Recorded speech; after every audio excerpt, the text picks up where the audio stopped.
नमस्कार दोस्तों, आपका स्वागत है अभिक पार्थ यूट्यूब चैनल पर।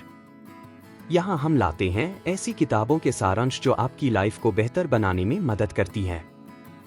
आज हम एक नई ऑडियो बुक सीरीज शुरू कर रहे हैं, you are so money, live rich even when you are not. यह किताब लिखी है मशहूर फाइनेंशियल एक्सपर्ट फरनूश तोराबी ने। यह उन लोगों के लिए है जो कमाई तो कम करते हैं लेकिन जिंदगी में स्टाइल और खुशी से जीना चाहते हैं। इस किताब में बताया गया है कि कैसे स्मार्ट तरीके से पैसे खर्च करके और फाइनेंशियल प्लानिंग करके आप अपनी ड्रीम लाइफ जी सकते हैं। तो बिना देर किए चलिए शुरू करते हैं इस किताब का पहला अध्याय। नमस्कार दोस्तों, स्वागत है आपका अभिक पार्थ चैनल पर। हमारी audio book series you are so money, live rich even when you are not के तीसरे अध्याय में आपका स्वागत है। आज का अध्याय है smart negotiation, get what you deserve, यानी स्मार्ट तरीके से मोल भाव करना और वो पाना जिसके आप हकदार हैं। यह अध्याय हमें सिखाता है कि पैसों को बचाने और ज्यादा पाने के लिए बातचीत में माहिर होना कितना जरूरी है। तो चलिए शुरुआत करते हैं। दोस्तों, मोल भाव करना सिर्फ बाजार में चीजें खरीदने के लिए नहीं होता। फरनूश तोराबी बताती हैं कि आपकी जिंदगी में मोल भाव करने की कला हर जगह काम आती है, चाहे वो आपकी सैलरी हो, रेंट हो या किसी चीज की कीमत। इस अध्याय में हम सीखेंगे 3 अहम कदम जो मोल भाव में आपकी मदद करेंगे। स्टेप 1, अपनी कीमत को पहचानें। फरनूश कहती हैं कि अगर आप खुद की काबिलियत को नहीं पहचानेंगे तो कोई और भी नहीं पहचानेगा। अपने कौशल और अनुभव को महत्व दें। अगर आप सैलरी बढ़ाने की मांग कर रहे हैं तो अपने बॉस को दिखाएं कि आपने कंपनी के लिए क्या योगदान दिया है। अपने आत्मविश्वास को मजबूत बनाएं। स्टेप 2, मोल भाव की तैयारी करें। मोल भाव में सफल होने के लिए तैयारी बहुत जरूरी है। रिसर्च करें, जिस चीज के लिए आप मोल भाव कर रहे हैं उसकी सही कीमत या वैल्यू जानें। एक प्लान बनाएं, पहले से सोच लें कि आप क्या मांगने वाले हैं और किस सीमा तक समझौता कर सकते हैं। विकल्प रखें, हमेशा एक बैकअप प्लान रखें ताकि आप दबाव में न आएं। उदाहरण, अगर आप किसी सामान की कीमत पर मोल भाव कर रहे हैं तो जानें कि अन्य दुकानों में वही चीज कितने में मिल रही है। स्टेप 3, मोल भाव में रणनीति अपनाएं। फरनूश के अनुसार मोल भाव करते समय रणनीति अपनाना जरूरी है। धैर्य रखें, जल्दीबाजी में जवाब न दें। सवाल पूछें, उदाहरण के लिए, क्या इसमें और छूट मिल सकती है? नहीं कहने से मत डरें। अगर आपको डील सही नहीं लगती तो उसे ठुकराने में हिचकिचाएं नहीं। एग्जाम्पल, फरनूश एक कहानी बताती है कि कैसे उन्होंने अपनी कार की खरीदारी के दौरान मोल भाव करके हजारों डॉलर बचाए। उन्होंने पहले रिसर्च की, कार की असली कीमत जानी और फिर डीलर से ठोस बातचीत की। यह उदाहरण हमें सिखाता है कि सही जानकारी और आत्मविश्वास से आप कहीं भी मोल भाव कर सकते हैं।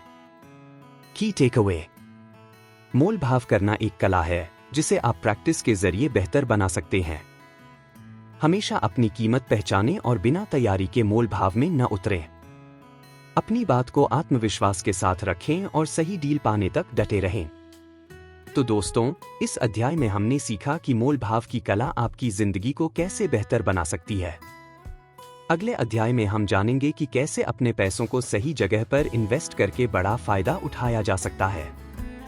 अगर आपको यह वीडियो पसंद आया हो तो इसे लाइक और शेयर करें। और हाँ, चैनल अभिक पार्थ को सब्सक्राइब करना न भूलें ताकि आप हमारे अगले वीडियो को मिस न करें। धन्यवाद और याद रखें, आप अपने हर प्रयास के लायक हैं। नमस्कार दोस्तों, स्वागत है आपका अभिक पार्थ चैनल पर। हमारी audio book series you are so money, live rich even when you are not के चौथे अध्याय में आपका स्वागत है। आज का अध्याय है smart investing, grow your wealth wisely, यानी समझदारी से निवेश करके अपनी संपत्ति को बढ़ाना।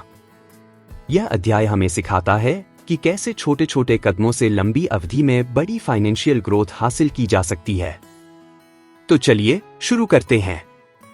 दोस्तों, अक्सर लोग मानते हैं कि निवेश करने के लिए बहुत ज्यादा पैसा होना चाहिए, लेकिन फरनूश तोराबी इस मिथक को तोड़ती हैं और बताती हैं कि छोटे कदमों से भी आप अपनी संपत्ति को बड़ा बना सकते हैं। इस अध्याय में हम 3 मुख्य बातें सीखेंगे। स्टेप 1, निवेश के लिए जल्दी शुरुआत करें। फारनूश कहती हैं कि निवेश में समय सबसे बड़ा फायदा देता है। अगर आप कम उम्र में निवेश शुरू करते हैं तो कंपाउंडिंग का जादू आपके लिए काम करता है।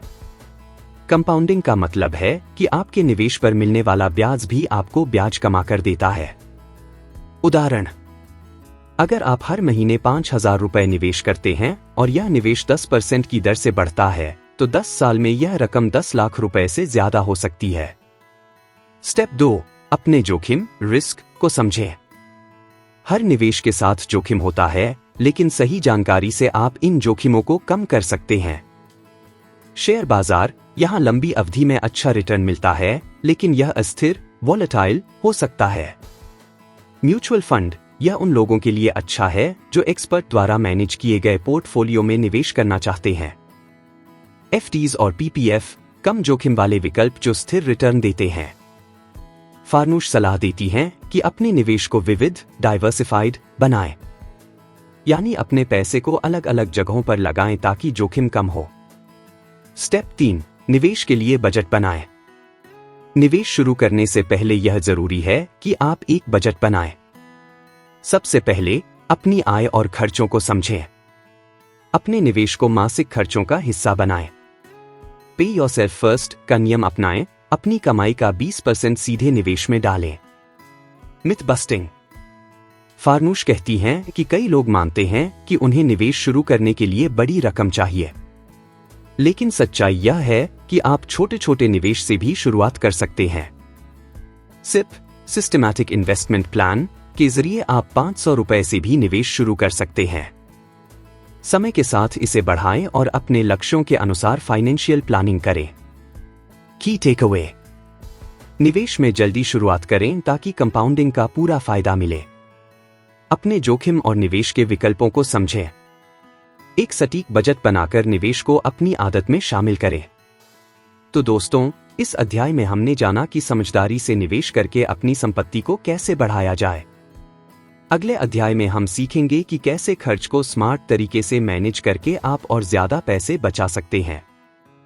अगर आपको यह वीडियो पसंद आया हो तो इसे लाइक और शेयर करें। और हाँ, चैनल अभिक पार्थ को सब्सक्राइब करना न भूलें ताकि आप हमारे अगले वीडियो को मिस न करें। धन्यवाद और याद रखें, निवेश करें समझदारी से।